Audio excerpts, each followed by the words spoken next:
Guys, so ayun, nagkayayaan lang mag-team breakfast last Monday. Ayan, si Merlin yung nag-aya sa amin,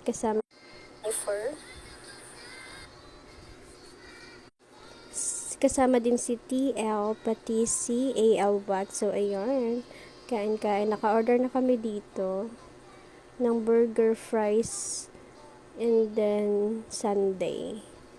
Meron sila doon mga meal, makaka-order kayo. So, ayun, kainan time and picturean time na. Kunti lang kami, actually, marami kami sa team.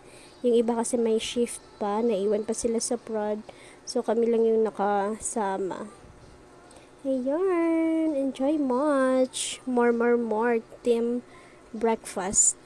Bihira kasi ang team lunch. Ayan, thank you for watching, guys. God bless everyone. Bye, Team Ford.